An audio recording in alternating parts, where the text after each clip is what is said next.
Peace will fill the world when we finally understand that only from within can it be spread throughout the land. Every single person living peace in what we do, only then will our dream come true. Only then will our dream come true. Only then will our dream come true.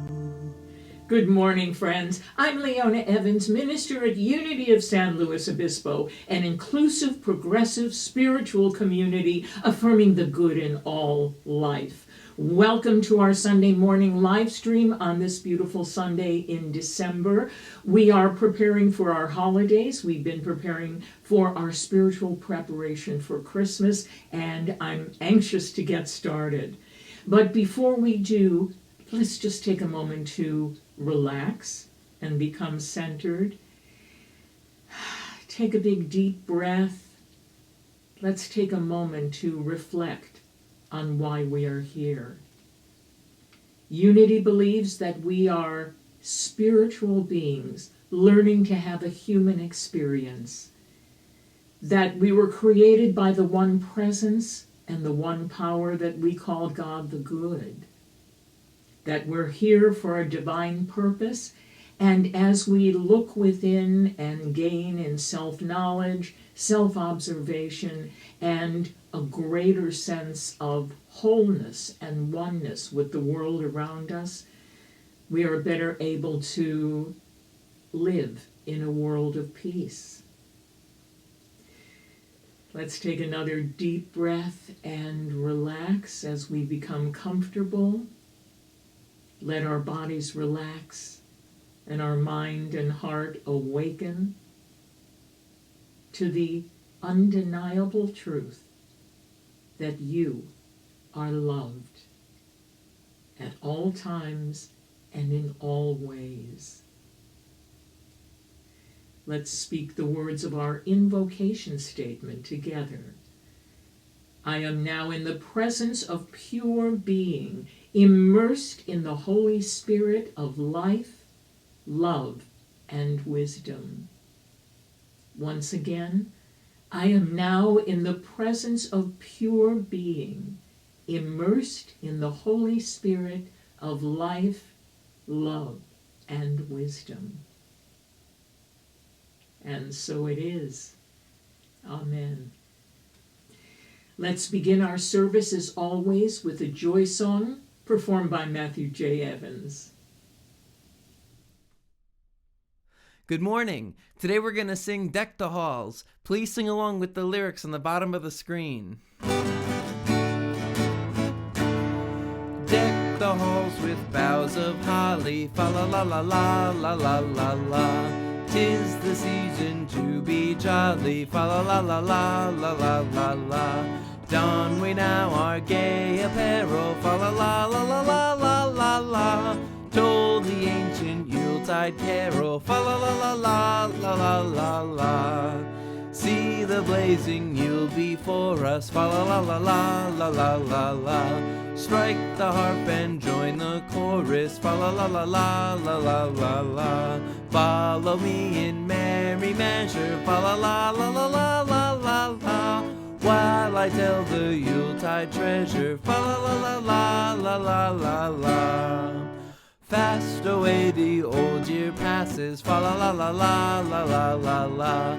Hail the new ye lads and lasses, fa la la la la la la la la. Sing we joyous all together, fa la la la la la la la la. Heedless of the wind and weather, fa la la la la la la la la. Have a great morning, everybody.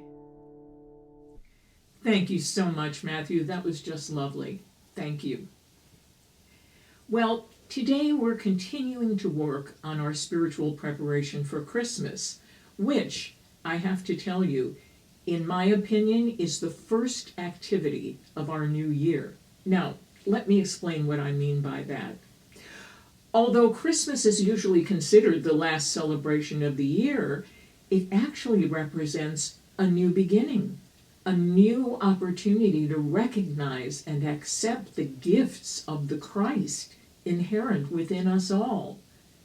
Now, the following week after Christmas is our traditional New Year service, where we set our goals or resolutions for the coming year. This is an extremely important ritual because it represents acknowledging the deepest desires of our heart and our willingness to bring them into manifestation. If we lay the groundwork by gratefully accepting more of our divine gifts during our Christmas celebration, it stands to reason that our resolutions on the new year will be infused with a greater sense of spiritual power than we were aware of previously. Therefore, starting our liturgical calendar at Christmas makes perfect sense to me. We start with the rebirth of the Christ awareness within us and use this awareness to strengthen our resolutions on the new year and not forget or give up on them as many of us tend to do. Then, about 3 months later into the new year, we start working on our spiritual preparation for Easter, which honors the overcoming, resurrecting power of the indwelling Christ, or Spirit of God. Now, this is when we look at our resolutions again and realize that the manifestation process often contains challenges that we have not consciously chosen nor actually wish to experience. This is when we look at the 12 powers again, as well as the life and teachings of Jesus, and find comfort and growth opportunities within our challenges. As we move on throughout the year, we can make the connection between our rituals and celebrations as opportunities to experience more of our spiritual evolution. So, today, I'd like us to focus on another one of our 12 powers, our divine spiritual gifts, which can prove very useful to us as we get over some misperceptions about how it really works. So we're going to talk about our faculty of judgment or discernment. Now, while it's true that Jesus is quoted as saying, "Judge not, lest you be judged," and a great number of people over the years have interpreted that to mean, don't judge, otherwise you'll be punished or met with the same fate. However, there are many kinds of behaviors which illustrate why judgment can be one of our most valuable assets. First of all, let's take a deeper look into Jesus' statement, "Judge not, lest you be judged." It's apparent to me and many Bible scholars that Jesus meant condemn. Don't condemn unless you want to experience what it feels like. And yet, throughout the years, I have too often encountered those Unity students who were reluctant to make decisions because they really believed that part of our teachings was to not judge at all. I would often hear them say, in response to a question, for example, of what do you think about this or what do you think about that, I would hear them say, in Unity, we don't judge, with a bit of a self-righteous attitude around it, I thought. Well, for many years, I've attempted to reinterpret this popular but ineffective concept of judgment because, in its highest sense, judgment is the power which gives us the ability to observe, differentiate, distinguish, perceive, and determine.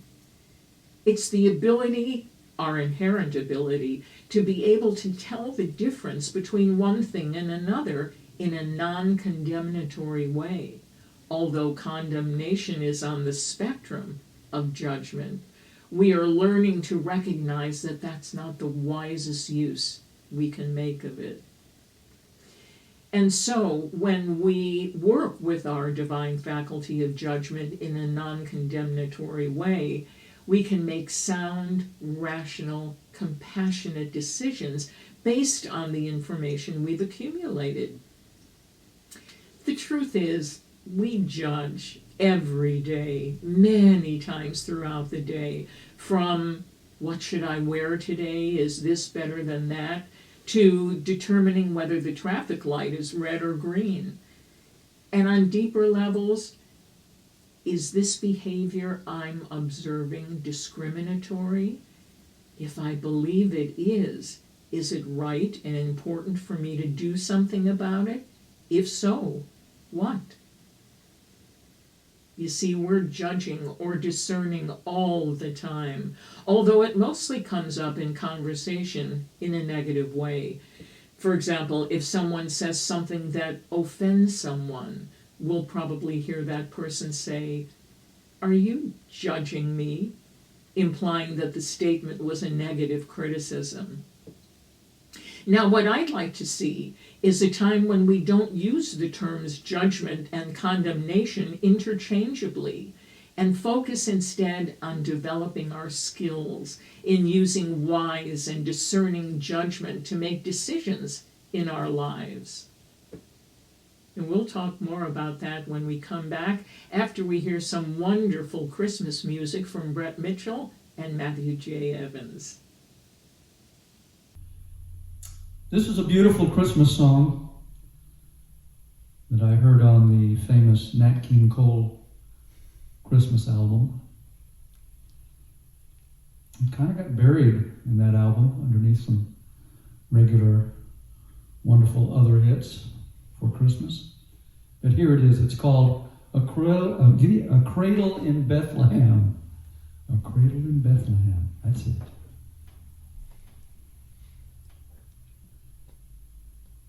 One, two, three.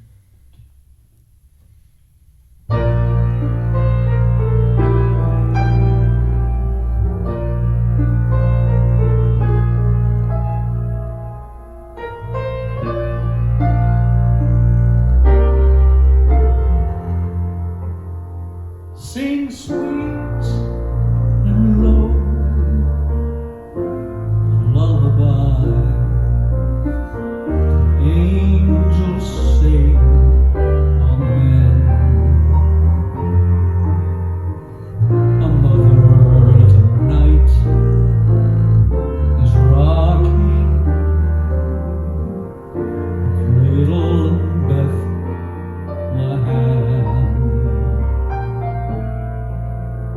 While wise men follow through the dark, the star that beckons them, a mother tonight is rocking a cradle in Bethlehem. A little child shall lead them, the prophet said of old.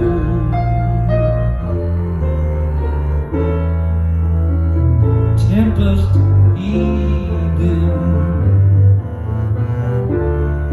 until the bell is tolled. Sing sweet and low your lullaby.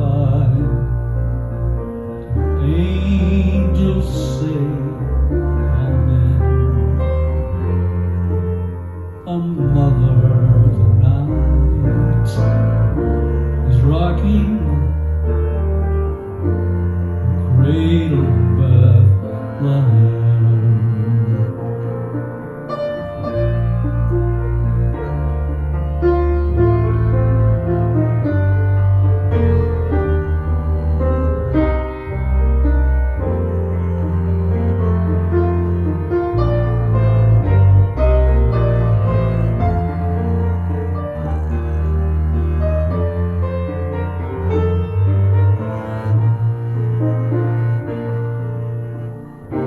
A little child shall lead them, the prophet said of old.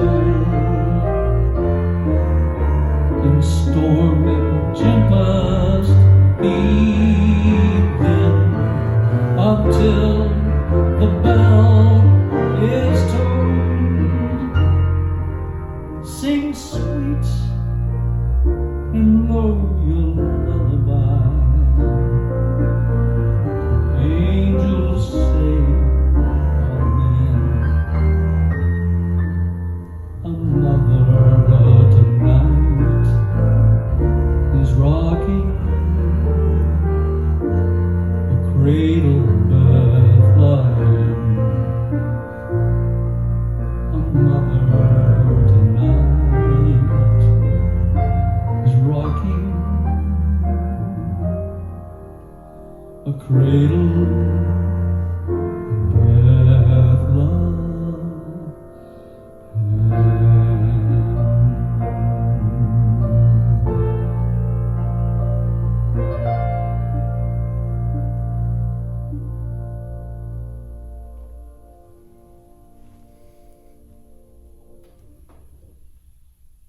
Isn't that just a precious song?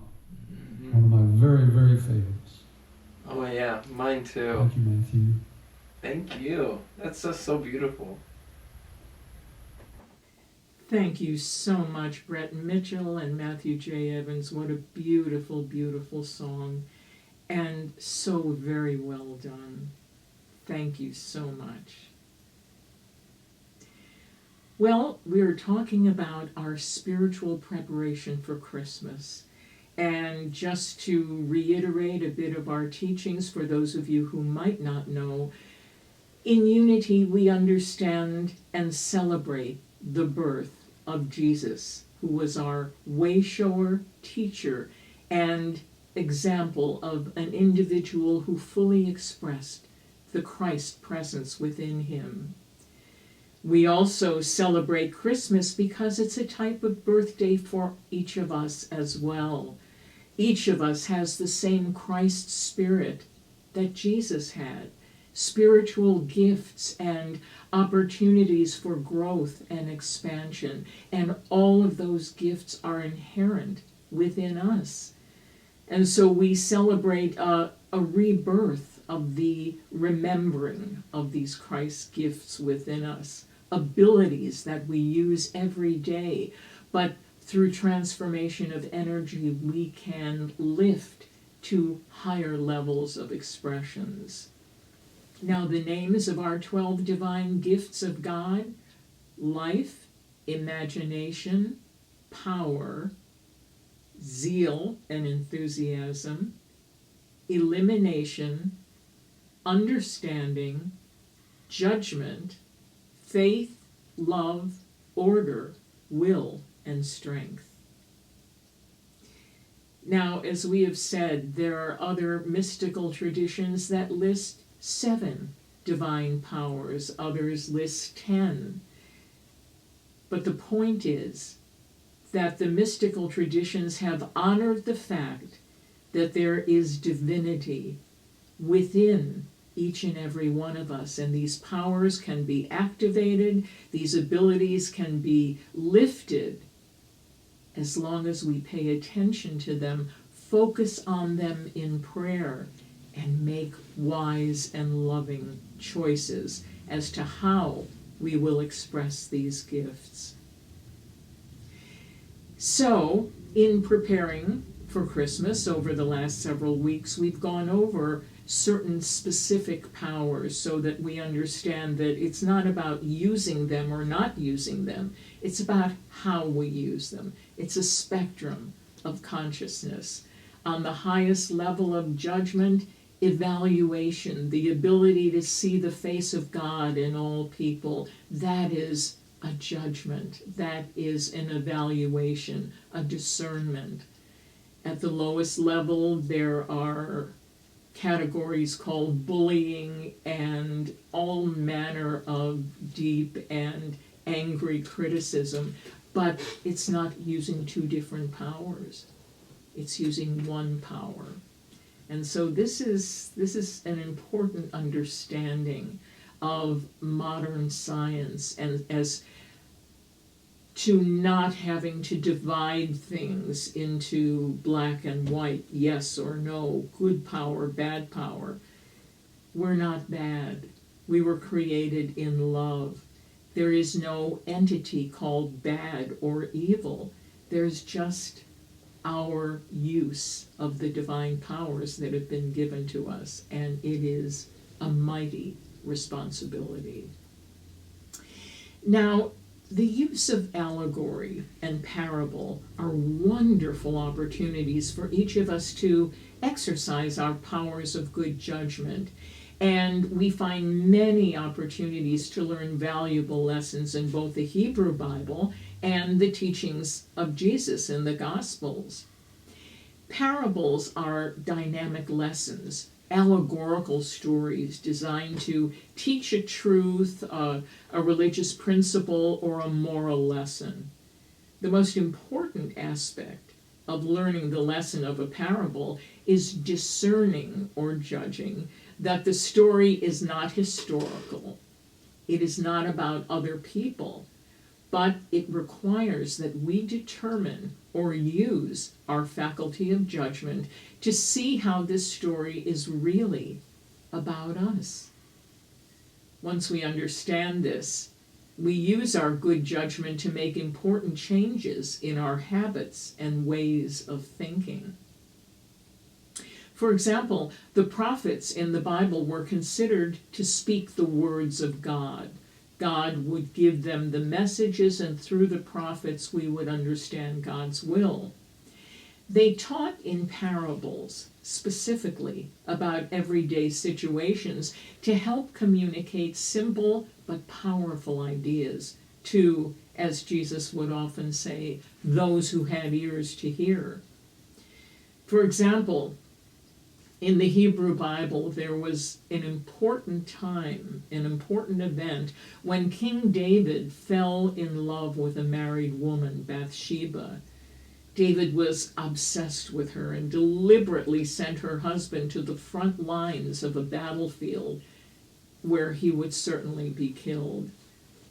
Well, after her husband's death, David and Bathsheba were married. But the prophet Nathan saw what happened and came to David with an important lesson in the form of a parable. He said, "There were two men in one city, the one rich and the other poor.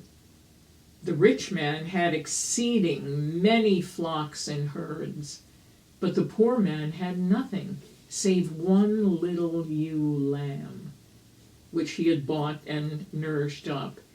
And it grew up together with him and with his children. It did eat of its own meat, and drank of its own cup, and lay in his bosom, and was unto him as a daughter.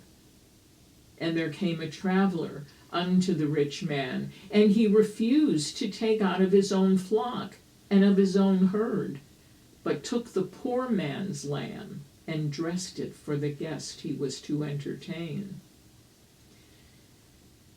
Well, when Nathan finished telling David the story, David's anger was greatly kindled against the man, and he said to Nathan, "As the Lord liveth, the man that has done this thing shall surely die, and he shall restore the land fourfold, because he did this thing, and because he had no pity."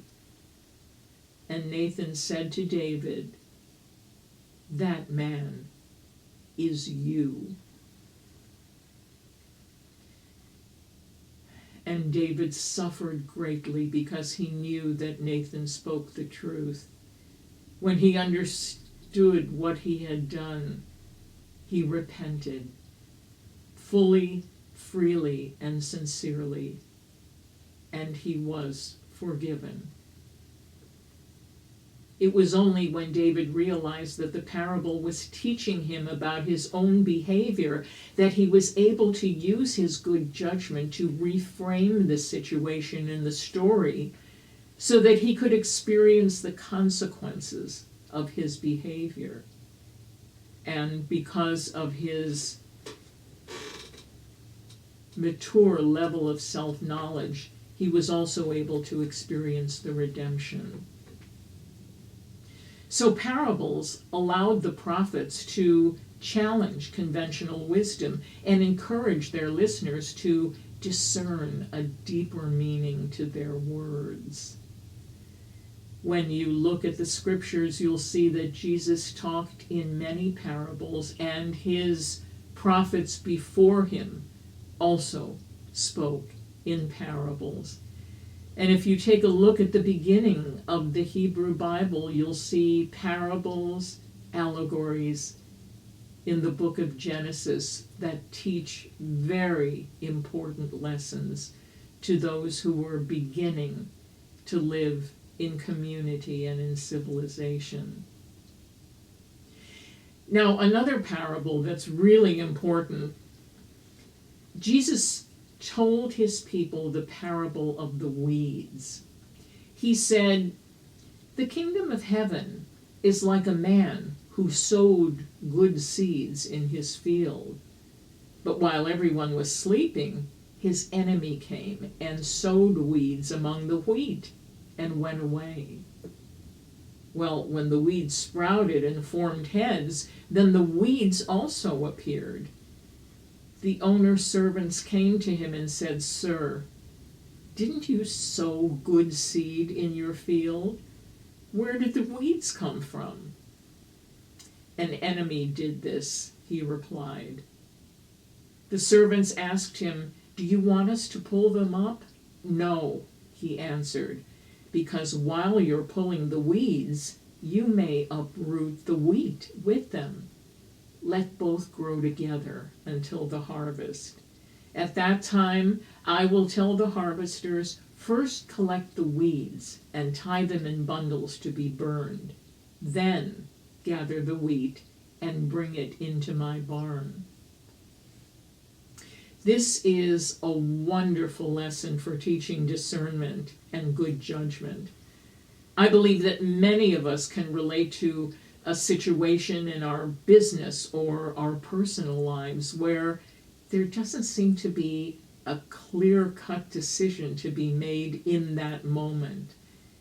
If we listen and relate to this parable, we can see that there is another option aside from acting in this moment, and that is taking time. So we see that with time, a solution can be found. And so one of the ways we can practice good judgment is to ask, must I solve this problem now, or can it wait? And then we find out every single fact that we can about the situation, list them on two sides of the page, and go back and forth as to the assets and liabilities involved in making one decision or another. So this parable teaches us that we can wait to make a solution. So clearly, the wisest time to pick the weeds would not be when you couldn't tell the difference between them and the wheat. That wouldn't work at all. That would destroy things, and that would not be a wise decision. It was only at harvest time that the differences could be more easily discerned. And so with wise use of judgment and a clear understanding of the problem, a solution could be found. And if that solution didn't work, and they applied their rational thinking and compassionate understanding, another solution could be found. This parable teaches us if we stop and think, use our power of good judgment and discernment, we can eventually tell the difference between what we want and what we don't want, without making a choice that would incur unnecessary loss. Developing good judgment requires patience, rational thinking, great listening skills, because if we miss part of the problem and we act like it doesn't exist because we weren't paying attention, we won't be able to use all our tools to come up with a solution. We also need complete knowledge of our choices, even if we have to ask more than twice, and also their consequences, and a willingness to take responsibility for our own actions. Good judgment is an act of maturity. It is an act of not only evaluation, but compassion. And it requires a great deal of self-knowledge so that we can determine whether or not our decisions are in accordance with our highest ideals. So many times we're asked to make a judgment. Should I do this? Should I do that? Very often the decision involves loved ones or other people that we don't wish to hurt with a decision that they might not agree with or that might offend them. It's very, very difficult to use our divine faculty of judgment when suddenly fear enters the scene, or the idea that I don't know what I should do. I don't know what my choices are. I don't have the wisdom to use good judgment. I have to get out of this in some way. I can't do it. That is one of the opposites of good judgment. And so it behooves us, and it also blesses our relationships when we can go through this process of self-knowledge and good listening and understanding the situation and doing the best we can to determine whether our decisions are in accordance with our highest ideals, because that is a very important foundation on which good judgment is based. If we believe in our decisions, if we have gone through all of the steps, if we're responsible, if we understand that divine judgment is a spiritual gift from the one presence and one power, we will know to look in prayer and in meditation and keep taking the question into meditation. What is the wisest and highest decision I can make at this time? What do I need to know? And we're talking, of course, to the higher level of the divine faculty of judgment, the higher level of the Christ presence within us. What is the highest and most centered decision I can make now in my wise use of judgment? Of course, there can be a time of confusion depending on the gravity of the decision. But with all of the tools that we've discussed, it can be a proud and positive adventure to be able to know that inside of us we have answers, wise and loving answers. Let's take this wisdom into our time of meditation.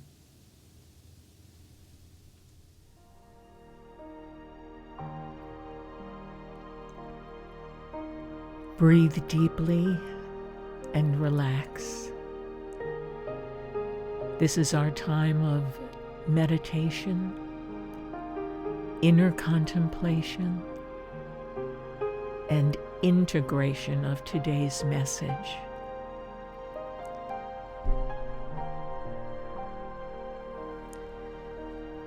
I am one with the all-knowing mind of Christ.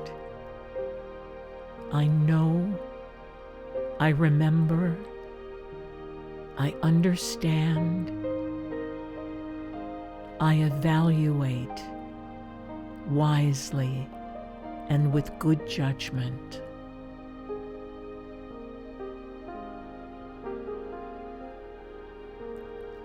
Again, I breathe deeply and relax,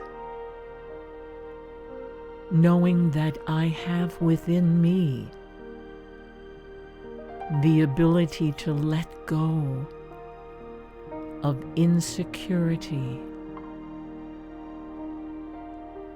fears of not knowing, fears of making mistakes. And I look within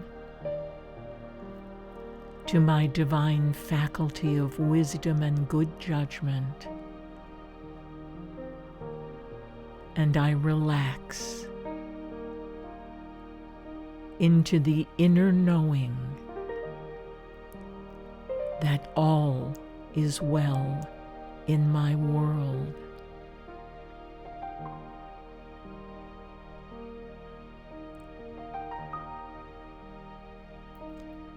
I am calm and poised as I recognize my growing ability to discern one situation from another,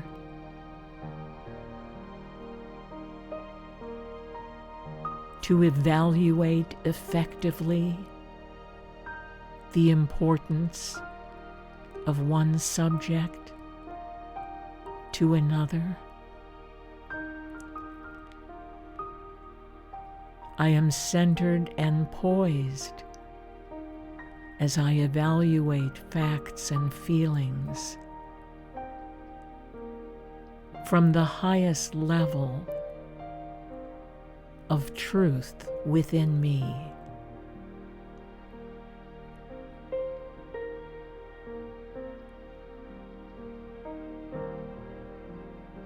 I am wise with the wisdom and good judgment of the living Spirit of truth, the Christ within. And I make decisions that come from the highest level of wisdom within me.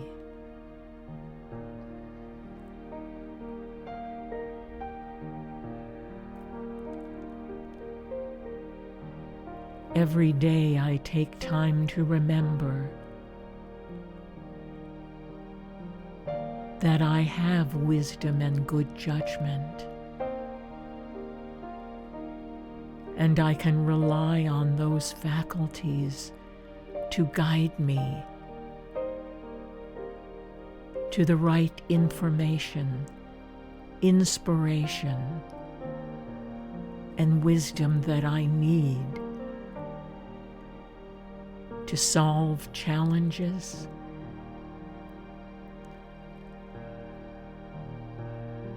to create harmony,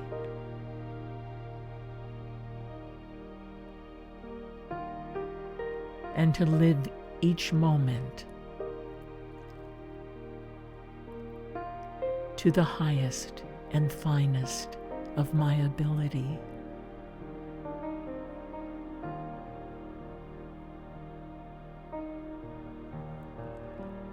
I am one with the all-knowing mind of Christ. I know, I remember, I understand, and I judge wisely and well.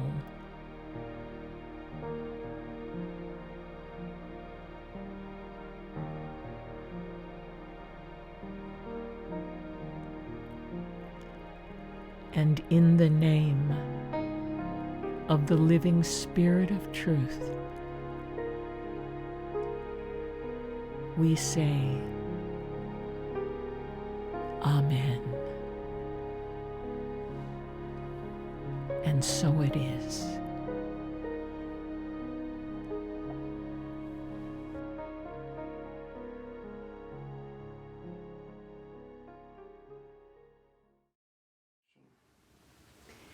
Friends, I want to share with you that next Sunday we will be celebrating Hanukkah.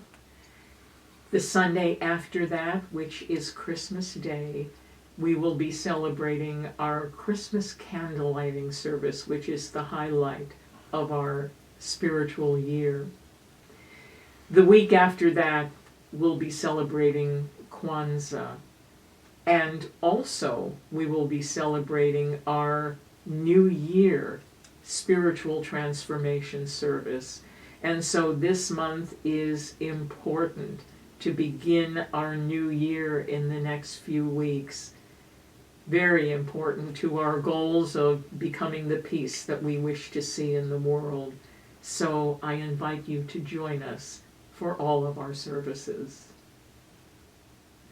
Now's the time we share our tithes with Unity of San Luis Obispo and bless our ministry and give thanks for all of you who choose to support our ministry with your tithes and offerings. We give thanks that as we give, so shall we receive. And we also give thanks that we receive spiritual information from what we learn here and transmit that inspiration to others. Let's speak the words of our prosperity statement together. Divine love through me blesses and multiplies all that I give and all that I receive. Here is a song from the 16th century. It's a Silesian folk song by Melchior Frank. Or is that Frank? Frank will do. You may recognize this. We'll see.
Oh, Tannenbaum, it is. Ah, yes. Also known as Oh Christmas Tree. Mm-hmm. We knew that, right? We knew that. Merry Christmas, everybody. So much fun. I love that one. Wow, thank you so much, Brett Mitchell and Matthew J. Evans. What a lovely, lovely arrangement of that classic Christmas song. Thank you. Let's sing our peace song, shall we?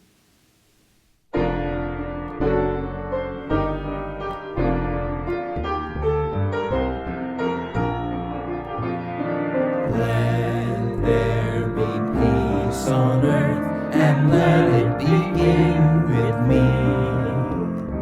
Let there be peace on earth, a peace that was meant to be. With God as creator, united all are we.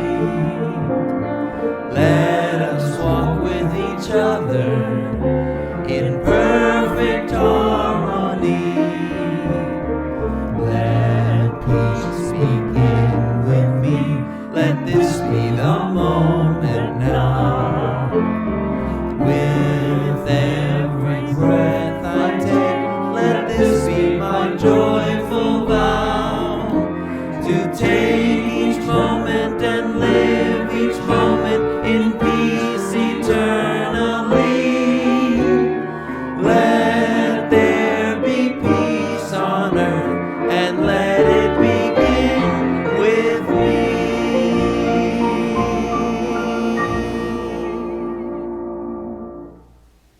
And now let's speak the words of our prayer for protection. Together, the light of God surrounds us, the love of God enfolds us, the power of God protects us, the presence of God watches over us. Wherever we are, God is.